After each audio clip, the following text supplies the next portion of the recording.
ہے محافل حمد اور محفل نعت۔ تو میں اسی عنوان سے آج آپ کے سامنے گفتگو کروں گا۔ ہر خطیب کا اپنا ذوق اور مزاج ہے، میری آپ اس کو مجبوری سمجھیں یا کمزوری سمجھیں کہ اسٹیج پر اسی موضوع پر گفتگو کرتا ہوں جو اشتہار پر دے دیا جائے۔ نمبر 2، میں باوجود اس کے کہ اپنے ایک کاس پہ گفتگو کرتا ہوں لیکن بلانے والے کی رعایت ضرور کرتا ہوں، کیونکہ مجھے قاری یاسین صاحب دامت برکاتہم نے حکم دیا کہ آج کے جلسے میں تو نے حمد و نعت کے حوالے ہی سے گفتگو کرنی ہے، تو میں نے کہا چلو آج 2-4 بات اسی پہ کر لیں گے، اس لیے کہ ہمارا تعلق اکابرین علماء دیوبند کے ساتھ ہے۔ اللہ پاک قاسم ننوتوی نور اللہ مرقدہ کی قبر پہ کروڑوں رحمت نازل فرمائے۔ قاسم العلوم والخیرات مولانا قاسم ننوتوی نے ایک ننار کے نیچے جو چھوٹا سا پودا، اس کے مولانا قاسم ننوتوی نے ایک ننار کے نیچے جو چھوٹا سا پودا، اس کے نیچے ایک چھوٹا سا مدرسہ قائم کیا جو آج دارالعلوم دیوبند کی صورت میں ایک عظیم یونیورسٹی بنا۔ اس درخت کے نیچے سے ایک استاد جس کا نام شیخ الہند محمود حسن تھا اور ایک شاگرد جس کا نام محمود حسن تھا، پڑھنے والا بھی محمود اور پڑھانے والا بھی محمود، جس نے پڑھایا اس کے نام میں بھی حمد تھا، جس نے پڑھا اس کے نام میں بھی حمد تھا۔ میرے دوستو، عجیب بات یہ کہ جس اللہ نے نبی کو بھیجا، ہمارا وہ اللہ بھی قابل حمد ہے۔ جس نبی کو اللہ نے ہمیں نبی بنا کے دیا اس کا نام بھی محمد ہے، تو محمد کے لفظ کے اندر بھی حمد ہے۔ پھر اللہ نے قرآن میں اپنے پیغمبر کے 2 نام تذکرے کیے، 2 نام ذاتی بیان کیے، باقی وصفی بیان کیے۔ ذاتی نام جو قرآن میں اللہ نے حضور کے بیان فرمائے، ان میں سے ایک کا نام محمد ہے اور دوسرا احمد ہے۔ میرا اللہ چاہتا تو اپنے نبی کو اور نام بھی دیتا، لیکن اللہ نے نبی کے لیے نام محمد تجویز کیا، اس لیے کہ اگر اللہ ہمارے نبی کو نام کریم دیتا تو کریم کا معنی ایک ہوتا، اللہ نبی کو نام رحیم دیتا تو معنی ایک ہوتا، اللہ نبی کو نام رؤوف دیتا تو معنی ایک ہوتا۔ اللہ نے پیغمبر کو نام محمد دیا، کیوں؟ اس لیے کہ اللہ کے کائنات میں خزانے میں، اللہ کی اس کائنات میں، اللہ کے خزانے میں ایک شخص تھا جس کا نام اللہ نے محمد تجویز کیا اور جس کو اللہ نے ختم نبوت کا تاج پہنایا۔ اللہ نے اس کو سب سے آخر میں نبی بنا کے بھیجا، سارے اوصاف کا جامع بنایا، تو اللہ نے نام بھی وہ دیا جس میں صفت نہیں ساری صفات آ گئی۔ اگر کوئی تم سے پوچھے بھی محمد کا معنی کیا ہے تو محمد کے سارے معنی بیان کرنے بڑے مشکل ہیں۔ مختصر الفاظ میں ہم یہ بات کہتے ہیں کہ محمد اسے کہتے ہیں صلی اللہ علیہ وسلم الذی اجتمعت فیہ الخصال المحمودہ کلھا، کہ جس کے نام میں ساری صفتیں جمع ہو جائے اس کا نام محمد ہے۔ تو ہماری آج کی کانفرنس کا نام ہے محفل حمد و نعت۔ ایک ہوتی ہے حمد اور ایک ہوتی ہے نعت۔ اگرچہ لغت میں حمد اور نعت کے اندر کوئی فرق نہیں ہے، حمد کا معنی ہے تعریف کرنا، نعت کا معنی بھی ہے تعریف کرنا، لیکن ہماری آج کی زبان میں حمد و نعت میں فرق کر دیا گیا۔ جب اللہ کی بزرگی بیان کی جائے اس کو حمد کہتے ہیں، جب پیغمبر کو صاحب بیان کیے جس کو نعت کہتے ہیں۔ میں اس پہ ایک بات کہنے لگا ہوں، کبھی کبھی یوں ہوگا کہ لغت میں 2 لفظوں کا معنی ایک ہوگا لیکن عرف ان کا معنی الگ الگ کر دے گا، اور جس کا معنی لغت میں ایک ہو عرف اس کے 2 معنی الگ کر دیں، اس میں دلیل میں لغت کو پیش نہیں کیا جاتا بلکہ اس میں دلیل میں بطور عرف کو پیش کیا جاتا ہے۔ یہ اگر اصول ہمارے ذہن میں آ جائے تو شریعت کے بہت سارے مسائل ایسے ہیں جو حل ہوتے چلے جائیں گے۔ بہت سے لوگ ان مسائل کو سمجھتے نہیں تو نتیجہ بالکل الٹ نکلتا ہے۔ میرے دوستو یاد رکھ لیں، شریعت 3 چیزوں کا نام ہے۔ نمبر 1 عقائد، نمبر 2 مسائل اور نمبر 3 اخلاق۔ یہ 3 چیزیں ملے تو شریعت بنتی ہے۔ عقائد کو نکال دے شریعت نہیں بنتی، مسائل کو نکال دو شریعت نہیں بنتی، اخلاق کو نکال دو شریعت نہیں بنتی۔ تو شریعت کے 3 حصے ہیں، ایک حصے کا نام عقائد ہے، ایک حصے کا نام مسائل ہے اور ایک حصے کا نام اخلاق ہے۔ تو ظاہر جب شریعت کے 3 حصے ہیں، ان 3 حصوں کو پڑھنے کے لیے 3 علم چاہیے تھے، تو ایک علم جس میں عقائد زیر بحث آتے ہیں اس علم کا نام علم کلام ہے، اور جس میں مسائل زیر بحث آتے ہیں اس کا نام علم فقہ ہے، جس میں اخلاق زیر بحث آتے ہیں اس کا نام علم تصوف ہے، اور جو علم عقائد کا ماہر ہو اس کو متکلم کہتے ہیں، علم فقہ کے ماہر کو فقیہ اور مجتہد کہتے ہیں، اور علم اخلاق کے ماہر کو صوفی اور مرشد کہتے ہیں۔ اس لیے میں کہتا ہوں عقائد کو چھوڑ دو شریعت نہیں بنتی، مسائل کو چھوڑ دو شریعت نہیں بنتی، اخلاق کو چھوڑ دو شریعت نہیں بنتی۔ اگر علم کلام کا انکار کرو شریعت مکمل نہیں ہوتی، علم فقہ کا انکار کرو شریعت مکمل نہیں ہوتی، علم اخلاق کا انکار کرو شریعت مکمل نہیں ہوتی۔ علم کلام کے ماہر متکلم کو چھوڑ دو، علم کلام نہیں آتا، فقہ کے ماہر فقیہ کو چھوڑ دو، علم فقہ نہیں آتا، علم اخلاق کے ماہر صوفی کو چھوڑ دو، علم اخلاق بھی نہیں آتا۔ اس لیے اگر تم پوری شریعت پہ عمل کرنا چاہو تمہیں متکلم کے دروازے پہ آنا پڑے گا، اگر شریعت پہ عمل کرنا چاہو تمہیں فقیہ کے دروازے پہ دستک دینا پڑے گی، اگر شریعت پہ عمل کرنا چاہو تمہیں مرشد کے دروازے پہ دستک دینی پڑے گی۔ آؤ پھر دارالعلوم دیوبند کے بانی مولانا مولانا قاسم نانوتوی اللہ تیری قبر پہ کروڑوں رحمت نازل فرما دے. مولانا قاسم نانوتوی وہ تھا جو بیک وقت متکلم بھی تھا, بیک وقت فقیہ بھی تھا, بیک وقت وہ صوفی اور مرشد بھی تھا. اگر دنیا والوں تمہیں یہ ساری نعمتیں ایک جگہ پہ لینی چاہو, علماء دیوبند کے دروازے پہ آؤ. علماء دیوبند کے دروازے پہ تمہیں علم کلام بھی ملے گا, ان کے دروازے پہ علم فقہ بھی ملے گا, ان کے دروازے پہ علم اخلاق بھی ملے گا. دیوبند کے پاس آؤ گے تمہیں کلام کرنے والا متکلم بھی ملے گا, فقہ جزئی بیان کرنے والا فقیہ بھی ملے گا, اور خانقاہ میں تزکیہ اور تصوف کے درس دینے والا تمہیں صوفی اور مرشد بھی ملے گا. یہ تینوں بیک وقت چاہیے تو تم آؤ. اس کے لیے اللہ نے علماء دیوبند کی صورت میں دنیا میں شریعت کو عام کر دیا. میرے دوستوں میں کہنا یہ چاہتا ہوں, اب دیکھ لیے متکلم ایک لفظ ہے. متکلم کا معنی اگر تم تبلیغی جماعت میں جاؤ گے پوچھو متکلم کسے کہتے ہیں, وہ کہے گا گشت میں بات کرنے والے کو. اگر مدرسے میں آگے پوچھو وہ متکلم کسے کہتے ہیں, وہ کہے گا علم کلام کے ماہر کو. اگر تم نحوی کے پاس جو کو متکلم کسے کہتے ہیں, وہ کہتے ہیں صیغہ واحد یہ متکلم کا ہے, یہ صیغہ جمع متکلم کا ہے. متکلم تو لفظ ایک ہی ہے نا, لغت میں معنی ایک ہے, لیکن علم کلام میں جاؤ متکلم اور ہوگا. علم تم تو تبلیغی جماعت میں جاؤ متکلم کا معنی اور ہوگا. تم نحو والوں کے پاس سر والوں کے پاس جاؤ متکلم کا معنی اور ہوگا. اس لیے میں بات کہنا چاہتا ہوں, اگر کسی آدمی نے فقہ پہ اعتراض کرنا ہو, اگر کسی آدمی نے دیوبندیت پہ اعتراض کرنا ہو, اگر کسی نے حنفیت پہ اعتراض کرنا ہو, پھر میں تم سے یہ بات پوچھوں گا کہ تم نے اعتراض کیا یہ مسئلہ فقہ کا تھا, مسئلہ عقیدے کا تھا, مسئلہ تصوف کا تھا. بعض لوگوں نے اعتراض یوں کیا کہ مسئلہ تصوف کا لیا اور کہا تمہارا عقیدہ ٹھیک نہیں ہے, اس لیے کہ تمہارے قاسم نانوتوی نے یوں لکھا تمہارا عقیدہ ٹھیک نہیں ہے, حاجر مہاجر مکی نے یوں لکھا تمہارا عقیدہ ٹھیک نہیں ہے, رشید احمد کے گوہی نے یوں لکھا. تو فوراً میں سوال کرتا ہوں میرے دوستو یہ تو بتا جو تو نے عبارت بیان کی ہے اس عبارت کا تعلق عقیدے سے ہے, اس کا تعلق فقہ سے ہے, اس کا تعلق تصوف سے ہے, یہ تجھے بتانا پڑے گا. کہتا ہے کوئی فرق نہیں ہے. میں نے کہا فرق تو ہوگا نا. اگر ایک آدمی قاری یاسین صاحب کی درج حفظ کی کلاس میں آئے اور اگر قاری صاحب کے میرے بچوں کا امتحان لو اور ان کے بچے سے میں پوچھوں بیٹا تم کلمہ پڑھو, وہ کہتا ہے بسم اللہ الرحمن الرحیم, آپ بتاؤ جواب ٹھیک دیا یا غلط دیا؟ اب توجہ رکھنا. میں نے پوچھا بیٹا کلمہ بتاؤ, کہتے ہیں بسم اللہ الرحمن الرحیم, جواب ٹھیک تھا یا غلط تھا؟ اب سب نے کہا جی غلط تھا. اچھا یہاں سے میں چلا گیا, ان کے کلاس کا لڑکا تو فیل ہو گیا. اب ساتھ میں گیا, وہاں پہ مولانا حسن صاحب دامت برکاتہم وہ نحو پڑھا رہے تھے. تو مولانا نے فرمایا آپ ہمارے مدرسے میں آئے ہیں, میرے بچوں کا امتحان لو. میں ان بچوں سے پوچھنے لگا تو باہر دیکھا کہ لڑکا گالی دے رہا تھا. میں نے کہا بھائی یہ باہر والا لڑکا کیا کہتا ہے؟ طالب علم نے کہا استاد جی کلمہ پڑھتا ہے. یہ کیا پڑھتا ہے؟ جواب ٹھیک ہے یا غلط؟ سبحان اللہ, جواب ٹھیک ہے یا غلط؟ بھائی نحو کی زبان میں گالی کو کلمہ نہیں کہتے. نحویوں سے پوچھو کلمہ کسے کہتے ہیں تو نحوی کیا کہے گا؟ لفظ وضع لمعنی مفردن مفردن مفردن, وہ معنی یہ بیان کرے گا نا. تو گالی بھی تو کلمہ ہے نا. اب دیکھو اگر تم حفظ کی کلاس میں آؤ گے تو یہاں بسم اللہ بھی کلمہ نہیں بنتا, اور نحو کی کلاس میں آؤ گے تو گالی بھی کلمہ بنے گی. تو معلوم کیا ہوا, اگر تمہیں کلمے کی تعریف کرنی ہے نحو والوں کے پاس آؤ گے کلمہ اور ہوگا, حفظ والوں کے پاس آؤ گے کلمہ اور ہوگا. میرے دوستوں میں یہ بات کہنا چاہتا ہوں, اگر تم نے سوال عقیدے پہ کیا تو کتابیں عقیدے کی کھلے گی, اگر تصوف پہ کیا کتاب تصوف کی کھلے گی, اگر فقہ پہ کیا کتاب فقہ پہ کھلے گی. تصوف کی بات سے زیر باس لاگے عقیدے پہ اعتراض مت کر, فقہ کی بات کو زیر باس لاگے عقیدے پہ باس مت کر, یہ تیری جہالت کی دلیل ہے. تو تینوں میں فرق نہ کر سکا اور دیوبندی تینوں میں فرق کرتا ہے, اس لیے دیوبندی کبھی دھوکے کا شکار بھی نہیں ہوتا.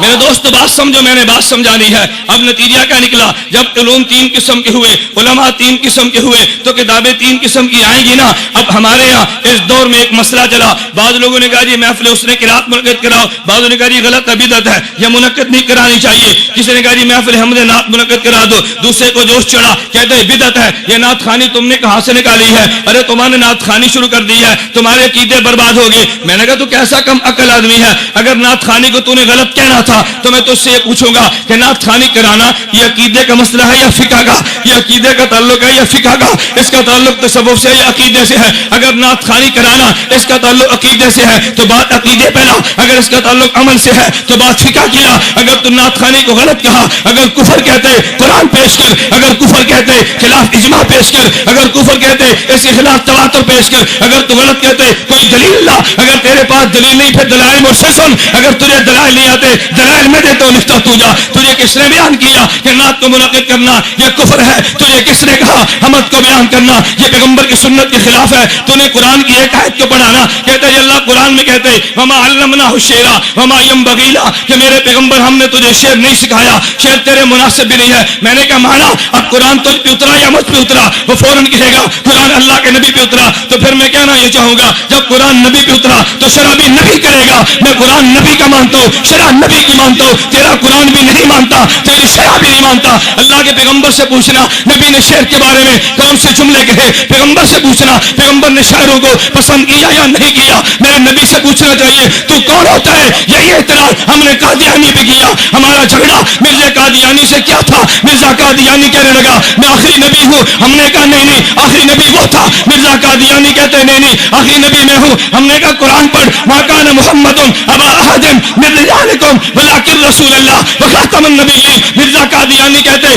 خاتم کا معنی ہے مہر، جو نبیوں پہ مہر لگانے والا، خاتم النبیین۔ مرزا قادیانی کہتے خاتم کا معنی ہے مہر، جو نبیوں پہ مہر لگانے والا وہ نبی تھا جس پہ مہر لگی وہ نبی بن گیا۔ کہ لغت کو اٹھاؤ، خاتم النبیین کا معنی نبیوں کی مہر، تو میں نے مانا تو ٹھیک کیا۔ ہم نے قادیانی سے کہا آخری نبی ہمارے آقا ہے، تو دجال ہے، تو نبی نہیں ہو سکتا۔ قادیانی کہتے تم آج پڑھو، ہم نے کہا ما کان محمد ابا احد من رجالکم ولکن رسول اللہ وخاتم النبیین۔ اس کا معنی آخری نبی۔ قادیانی نے آیت یہی پڑھی، آیت میں نے بھی یہ پڑھی، میں کہتا تو آخری نبی، وہ کہتے ہیں نبیوں کی مہر۔ ہم کہتے ہیں قرآن تجھ پہ نہیں اترا، قرآن محمد پہ اترا۔ اگر محمد مارا تیرا بیان کرے تو سچا، میرا بیان کرے میں سچا۔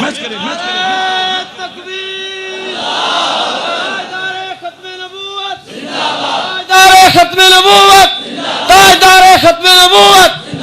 اس لیے مرزا قادیانی پیغمبر کے معنی پہ نہیں آتا۔ میرے دوستو ایک بات یہ نشین کر لیجیے، آج لوگ کہتے ہیں دنیا میں فرقہ واریت عام ہو گئی۔ میں ایجنسیوں سے کہتا ہوں تم بھی نوٹ کرو، میں فرقہ واریت کا دشمن ہوں، فرقہ واریت کو لعنت سمجھتا ہوں، لیکن تبھی تم نے غور کیا فرقہ واریت نے جنم کہاں سے لیا۔ میں کہتا ہوں قرآن پیغمبر پہ اترا، شرع پیغمبر نے کی ہے، نقل صحابی نے کی ہے۔ اگر کوئی انسان قرآن کی آیت پڑھے شرع میں نبوت کی حدیث نہ پڑھے مان لے جھوٹا ہے، قرآن کی آیت پڑھے شرع میں صحابی کا ارشاد نقل نہ کرے مان لے جھوٹا ہے۔ جو قرآن کی آیت پڑھے شرع نبی سے بیان کرے وہ سچا، آیت پڑھے شرع خود کرے وہ جھوٹا۔ قرآن کی آیت پڑھے شرع صحابی سے لائے وہ سچا، آیت خود پڑھے شرع خود کرے وہ جھوٹا۔ میرے دوستوں میں کہتا ہوں حکومت کے وارو تم بھی سنو، اگر تم فرقہ واریت کے بیچ کو مٹانا چاہتے ہو آؤ امت کو قرآن پہ لاؤ، شرع پیغمبر کی لاؤ، ارشاد صحابہ پہ لاؤ۔ اللہ کی قسم اگر امت صحابہ پہ متفق ہو جائے فرقہ واریت مٹ جائے گی، صحابہ کو چھوڑے گی، فرقہ واریت جنم لے گی۔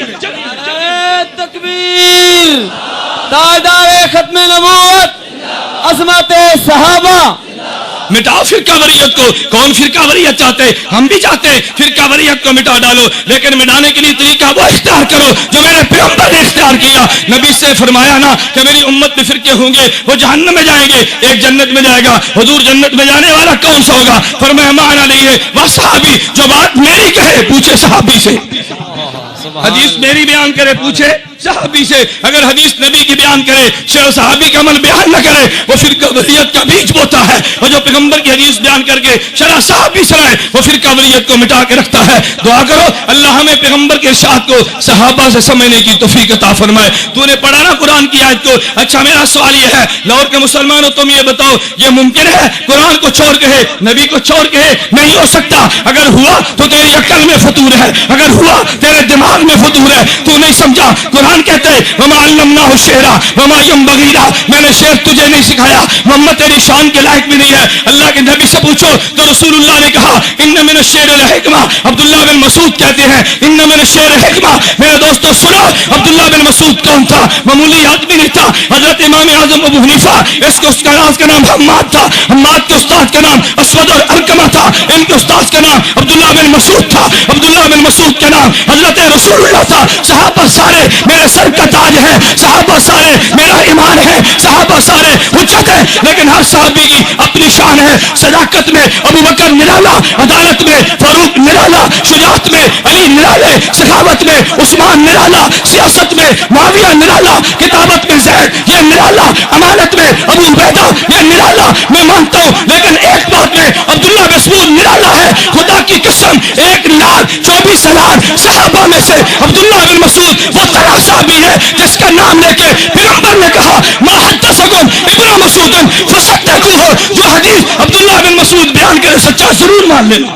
نعرہ تکبیر، تاجدار ختم نبوت، عظمت صحابہ۔ عبداللہ بن مسعود عام صحابی نہیں ہے، میں نے اس لیے حدیث کے لیے انتخاب کیا عبداللہ بن مسعود کا۔ میرے دوستو عبداللہ بن مسعود وہ صحابی ہیں، اٹھا بخاری کو، اللہ کے پیغمبر نے فرمایا استقر القرآن من اربعۃ، اگر قرآن پڑھنا ہو میرے 4 صحابہ سے پڑھو، اور پہلے نام پیغمبر نے عبداللہ بن مسعود کا لیا۔ یہ شرح پیغمبر قرآن کی غلط کرتا تھا۔ عبداللہ بن مسعود کی بات مانو، یہ تیری مان لوں نہیں ہوگا، میں بات مانوں گا عبداللہ بن مسعود کی۔ کیوں؟ میرے پیغمبر دنیا سے چلے گئے، صحابہ کے حوالے کر کے گئے۔ آئے لوگ کہتے ہیں تم نے کلمہ نبی کا پڑھا، ہم کہتے ہیں یہ نبی کا پڑھا، کہتے ہیں پڑھو کلمہ لا الہ الا اللہ محمد رسول اللہ، کلمہ نبی دا پڑھیا گل عمر دی من دیو، کلمہ نبی دا پڑھیا گل عثمان دی من دیو، کلمہ نبی دا پڑھا گل تو علی دی من دیو۔ میں کہوں دجال اور کذاب اپنی زبان کو لگام دے، ہم نے کلمہ نبی کا پڑھا۔ نبی نے فرمایا میں دنیا سے جا رہا ہوں، صحابہ چھوڑ کے جاتا ہوں، میں دنیا سے جاتا ہوں، ابو بکر کو چھوڑ کے جاتا ہوں، میں دنیا سے جاتا ہوں، عمر کو چھوڑ دیا، میں دنیا میں نہیں ہوگا، ابو بکر کے پاس آنا، ابو بکر نہیں ہوگا، عمر کے پاس آنا، عمر نہیں ہوگا، عثمان کے پاس آؤ، عثمان نہیں ہوگا، علی کے پاس آؤ، یہ نہیں ہوگے تو میرے صحابہ میں سے جس کے پاس بھی جاؤ گے جہاں وہ جائے گا وہاں تم جاؤ۔ نعرہ تکبیر، تاجدار ختم نبوت، عظمت صحابہ۔ اس لیے تو خاتم الانبیاء نے اعلان کیا، فرمایا ما من احد من اصحابی یموت بأحسن الا بعث قائدم الا بعث قائدم ونور لهم یوم القیامہ۔ فرمایا جس سرزمین پہ میرا صحابی وفات پا جائے گا قیامت کو اٹھے گا، ان کا قائد بھی ہوگا، ان کے لیے نور بھی ہوگا۔ میرے دوستوں میں نے عرض کیا میں عبداللہ بن مسعود رضی اللہ عنہ فضائل پہ زیادہ بات نہیں کرتا، میں نے کہا عبداللہ بن مسعود نے پیغمبر کی حدیث کو نقل کیا، اور دوسری میں نے روایت پڑھی عبداللہ بن عباس کی۔ عبداللہ بن عباس کون ہے؟ تو نے قرآن کی آیت پڑھی ہے نا؟ میں کہتا ہوں قرآن کی آیت تو نے پڑھی، شرح عبداللہ بن عباس سے لا۔ عبداللہ بن عباس کون ہے؟ عبداللہ بن عباس کی خالہ حضرت میمونہ پیغمبر کے حرم میں تھی۔ عبداللہ بن مسعود عبداللہ بن عباس رات کو گئے، پیغمبر کے گھر میں تھے، رات کو اٹھے، حضور استنجا کے لیے گئے، وضو کے لیے گئے، عبداللہ بن عباس آئے، لوٹا بھر کے حضور کو پیش کیا، فرمایا پانی کس نے بھرا ہے؟ عبداللہ بن عباس نے کہا جی میں نے بھرا۔ نبی خوش ہوئے، کہا یا اللہ اللہم علمہ التاویل، اے اللہ میرے اس ابن عباس کو، اے اللہ میرے اس بھتیجے کو، میرے چچے کے بیٹے کو، کئی رشتے تھے نا، خالہ کا ادھر خالہ کی وجہ سے ان کے بھانجے بھی تھے، حضرت عباس کی وجہ سے پیغمبر کے چچے کے بیٹے بھی تھے، امت کی وجہ سے پیغمبر کے صحابی بھی تھے۔ حضور نے دعا مانگی اللہم علمہ التاویل، اے اللہ میرے ابن عباس کو قرآن کی تفسیر کا علم دے، تفسیر تیری نہیں مانتا ابن عباس کی مانتا ہوں۔ میرا جرم تو یہی نا کہ تیری بات نہیں مانتا، میں صحابہ کی بات مانتا ہوں نا۔ میرے دوست بات کو سمجھو، عبداللہ بن عباس نے فرمایا اللہ کے نبی کا ارشاد نقل کیا، یہ دونوں روایتیں ترمذی میں موجود ہیں، اور حضرت عبداللہ بن عباس یہی میں نے ان من الشعر الحکمہ یہ روایت اٹھا کے دیکھو ترمذی میں موجود ہے۔ عبداللہ بن عباس فرماتے ہیں اللہ کے پیغمبر نے اعلان کیا، عبداللہ بن مسعود فرماتے ہیں اللہ کے نبی نے اعلان کیا ان من الشعر الحکمہ، فرمایا شعر میں اتنی حکمتیں ہوتی ہیں، شعر میں دنائیاں اللہ نے رکھی ہیں، شعر میں اللہ نے حکمتیں رکھی، رب نے دنائیاں رکھی۔ کبھی کبھی انسان نثر میں وہ بات نہیں کہہ سکتا جو شعر میں کہتا ہے، جب پیغمبر گارنٹی دے تو کون ہوتا ہے روکنے والا؟ پھر صرف یہ نہیں، اللہ کے پیغمبر نے اپنی زبان سے اعلان کیا۔ میں نے چند دن قبل مامو کانجن میں ایک بیان کیا، بیان کر کے بننے بات آ گیا، بعض لوگ بعد میں پہنچے کہتے جی مولانا کو لاؤ، ہم نے مولانا سے مناظرہ کرنے، میں نے کہا بھی شوق پورا کر لو لیکن مناظرے کا طرز وہ ہوگا جو میرے پیغمبر نے دیا ہے، میں تیرے طرز کو قبول نہیں کرتا۔ کہتے وہ کون سا؟ میں نے کہا میرے پیغمبر نے طرز کیا دیا، ایک قبیلہ تھا عرب کا، اللہ کے نبی کے پاس ہے، کہا ہم نے مناظرہ کرنے، فرمایا کرو بھائی تم مناظرے کا شوق پورا کر لو، ہم مناظرہ کرنا چاہتے ہیں۔ فرمایا مناظرہ کون کرے گا؟ انہوں نے کہا یہ ہمارا شاعر کرے گا۔ فرمایا تم شاعر کے لاؤ، حضور نے فرمایا حسان کھڑے ہو جاؤ ان کا مقابلہ کرو۔ عرب کا شاعر آیا، پیغمبر نے شاعر پیش کیا، انہوں نے کہا ہمارا خطیب مقابلہ کرے گا۔ فرمایا لاؤ، حضور نے فرمایا حسان تم کھڑے ہو کے خطابت کے جوہر دکھاؤ۔ حضور کا شاعر حسان شاعری میں جیتا، حضور کا خطیب حضرت ثابت یہ خطابت میں جیتا۔ دلائل کی باری ہے، نبی نے فرمایا میں دلائل دوں گا۔ میرے دوستو میں نے ان سے کہا میں کہتا ہوں اگر تمہارا دکاندار آئے گا میں دکاندار لاؤں گا، تمہارا پروفیسر آئے گا پروفیسر لاؤں گا، مناظر تم لو میں خود ہوں، مناظر تم لو میں خود ہوں گا۔ میں نے کہا میں نے پیغمبر کی حدیث بیان کی، جھٹلاؤ میری روایت کو، انکار کر دو نا۔ سامنے شاعر آیا تو نبی نے کس کو پیش کیا؟ شاعری غلط جو تھی پھر نبی نے پیش کیوں کیا؟ شاعری تو غلط ہے نا، نبی نے کیوں پیش کیا؟ ادھر سے شاعر آیا، پیغمبر نے شاعر پیش کیا، ادھر سے خطیب آیا تو نبی نے، خطابت تو غلط ہے نا، یہ تو بازو چڑھاتے ہیں، یہ تو خلاف سنت باتیں کہتے ہیں، یہ میرا عنوان نہیں ہے، ورنہ میں خطابت پہ دلائل لاتا۔ میرے دوستو خدا کی قسم میں دیوبندیت کے ایک رخ پہ بحمد اللہ دلائل رکھتا ہوں، تم سٹیج لگاتے جاؤ میں دلائل دیتا جاؤں گا۔ میں نے ایک جلسے میں علماء سے کہا، میں نے کہا تم کہتے ہو نا جب خطیب تقریر کرتا ہے تقریر سے قبل کہتے میں نے تمہید باندھی ہے، بیان بعد میں کروں گا، یہ بھی پیغمبر سے ثابت ہے۔ میں نے کہا میں دلیل دیتا ہوں یہ پیغمبر سے ثابت ہے۔ تم کہو گے کہاں پہ؟ نبی نے سب سے پہلے خطبہ کہاں پہ دیا؟ کوہ صفا پہ۔ کوہ صفا پہ توحید بھی صاف تھی اور کوہ بھی صاف تھا۔ اللہ نے انتخاب کس کا کیا؟ خالص توحید کے لیے کوہ صفا کا انتخاب کیا۔ حضور نے کیا فرمایا اپنی قوم سے؟ فرمایا میری قوم لبثت فیکم عمرا، میں نے زندگی کی ایک مدت تمہارے اندر گزار دی، حال وجدتمونی صادقا کہا گیا، تم نے مجھے کیسے پایا؟ مکہ کے قریشی نے کہا وجدنا کا غیر امر جربنا کا غیر امرا، ہم نے کئی بار تیرا تجربہ کیا، ما وجدنا فیک الا صدقا، ہم نے تجھ میں صداقت ہی صداقت پائی۔ حضور نے فرمایا اچھا مجھے سچا مانتی ہو؟ قولو لا الہ الا اللہ تفلحوا، میں نے کہا علماء، حضور نے فرمایا اچھا مجھے سچا مانتی ہو؟ قولو لا الہ الا اللہ تفلحوا، میں نے کہا علماء میں آپ سے کہتا ہوں یہ پیغمبر نے قولو سے خطاب شروع کیا، پہلے ساری تمہید باندھی تھی، پہلے ساری کیا باندھی تھی؟ پہلے حضور نے کیا باندھی؟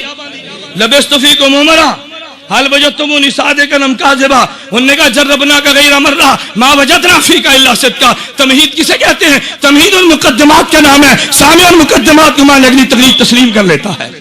یہ پیغمبر نے مقدمات قائم کیا نا۔ اب تمہارے اشکال کیا ہوگا؟ کہتے جی حضور نے نام تو نہیں رکھا تھا نا، میں نے ایک جگہ پہ بیان کیا تو والوں کو چرت ہوتی ہے نا، کہتے تم تقلید کو مانتے ہو، میں نے کہا جی مانتا ہوں، کہتے قرآن سے پیش کرو، قرآن میں لفظ تقلید دکھاؤ ہم مقلد ہو جائیں گے۔ میں نے کہا اگر تم سے کوئی یہ بات کہہ دے قرآن سے لفظ توحید دکھاؤ ہم مباحث ہو جائیں گے، تم توحید کا لفظ پیش کرو۔ کہتے مولانا قرآن نہیں کہتا قل یا ایھا الکافرون لا اعبد ما تعبدون، قرآن نہیں کہتا قل هو اللہ احد، قرآن نہیں کہتا ادعوا ربکم، قرآن نہیں کہتا یہ سب توحید ہے۔ میں نے کہا میرے دوست قل هو اللہ احد یہ توحید کا معنی ہے، توحید کا لفظ نہیں ہے۔ اور اسی طرح واتبع سبیل من اناب الی، تقلید کا معنی ہے، لفظ تقلید نہیں ہے۔ اولي الامر منکم تقلید کا معنی ہے، تقلید کا لفظ نہیں ہے، توحید کا لفظ نہیں، توحید کا معنی قرآن میں موجود ہے۔ میں کہتا ہوں توحید کا معنی قرآن میں ہے، توحید کا لفظ نہیں ہے، تقلید کا معنی قرآن میں ہے، لفظ نہیں ہے۔ اگر لفظ نہیں تھا تقلید کا انکار کرنا ہے پھر توحید کا بھی انکار کرتے،